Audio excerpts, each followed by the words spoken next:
Hey everybody, and welcome to Thrive. So tonight we're going to be talking about what's your brand. Listen to this lyrics. These are lyrics, okay? It says, when they let me out of prison, I held my head up high, determined I would rise above the shame. But no matter where I'm living, the black mark follows me.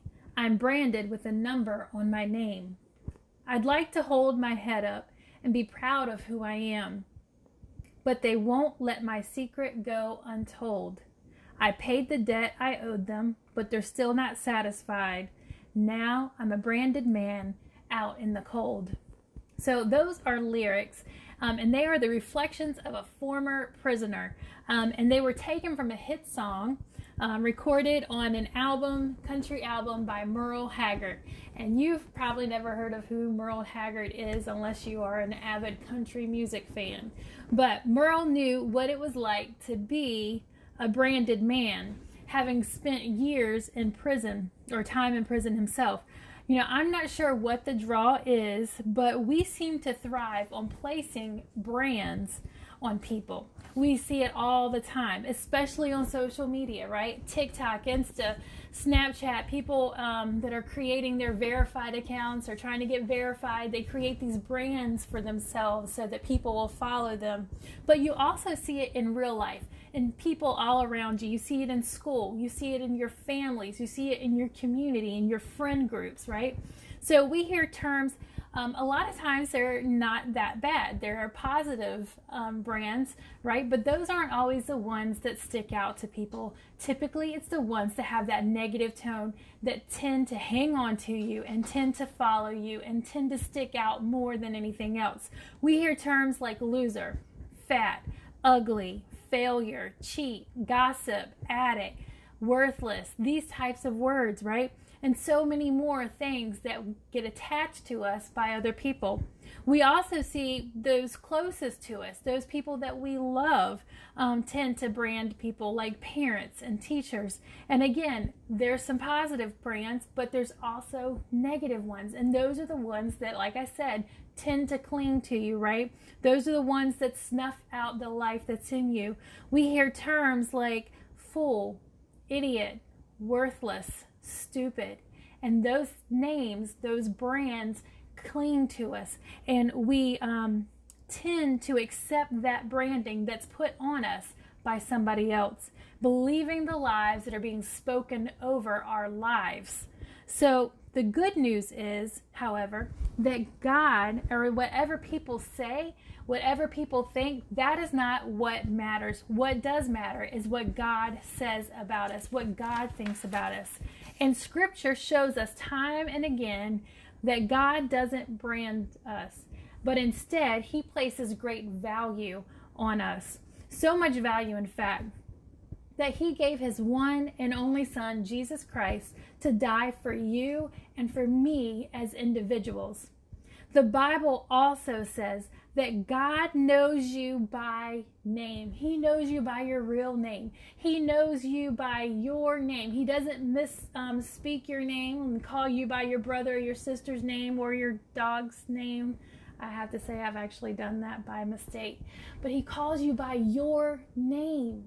Not the name that people have put over you, not that brand that someone has spoken into your life, but what He knows you by, your name. He calls you by your name.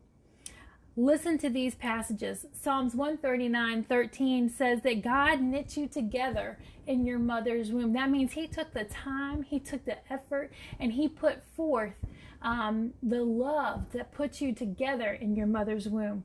God says in Isaiah 43:1, I have called you by name, and you are mine.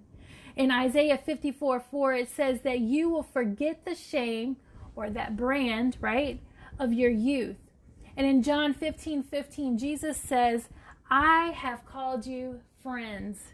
And in John 1:12, we're told that all who receive Jesus, all who believe in His name, have the right to become the children of God. That's right. Once you accept Jesus into your life and you let Him be the Lord of your life, you are a child of God. You have been adopted in. You are no longer fatherless. So today I want you to stop believing the names and those others that others have branded you with and believe the truth of what God speaks over your life. So stop believing the lies that the enemy is speaking over you. It's going to change your outlook on life, and it will give you a confidence and a courage to fulfill your God-given destiny in your life. It's also going to shift the way that you see others and the way you treat other people in your life as well. The book of Philemon, it's in the New Testament, tells the story of how the Apostle Paul mentored a runaway slave whose name was Onesimus, and that name actually means useful, but he had been branded as useless. In verse 11 of Philemon, Paul tells Onesimus's former owner or master, which happened to be Philemon, he tells him that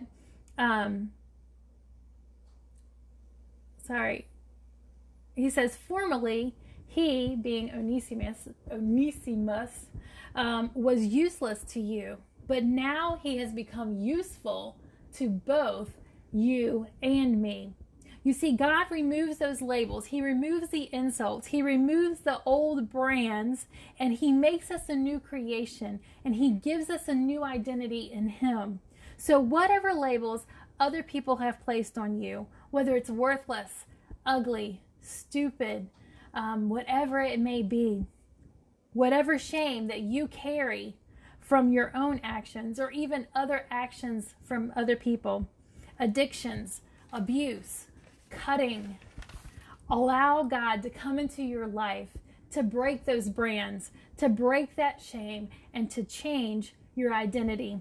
That you have taken, allow him to take those things, those lies that you have taken on as your identity, those things that you have accepted, and let him take that out of who you are. Okay, so realize that they are lies of the enemy, and that your true worth, your true identity, your true value, your truth is found in Jesus Christ. So walk in the reality of who God created you to be. Let's pray. Father, I thank you today, Lord God, for each and every one who was watching this video, Lord God. And I pray that whatever brands the world has placed on them today, Lord God, that you would help them to break those things off of them, Lord God, to shake them from their identity, Lord God, and to realize who you created them to be. Lord God, to see themselves the way that you see them, and to allow them to accept your identity for them in their life, Lord God. Father, I pray that you would help them to walk in this, that you would give them the confidence and the courage, Lord God, to move forward in what you have created them to be. Father, I pray that you would allow healing to take place. Lord, that you would show them the steps that they need to take, Lord God, and that you would block their ears from hearing the branding that the enemy is trying to speak over their life. In Jesus' name we pray. Amen. Hey, I hope you guys are having a great first week or second week of school. I hope things are going smooth. And if they're not, remember to be flexible. The teachers are frustrated with this situation as well as your parents. So give things time and allow the system to work itself out. Let the kinks get worked out and just be flexible with it. Remember, your attitude towards the whole thing is going to change if you allow it to change. So whether it's a positive outlook, have a positive reaction to it, right? If you're going to have a negative outlook on it, you're going to have a negative reaction to it. So remember to be positive even in those frustrating moments, all right? Stay focused and get your stuff done, and I will talk to you guys soon and see you next Tuesday at 7 o'clock. Bye, guys.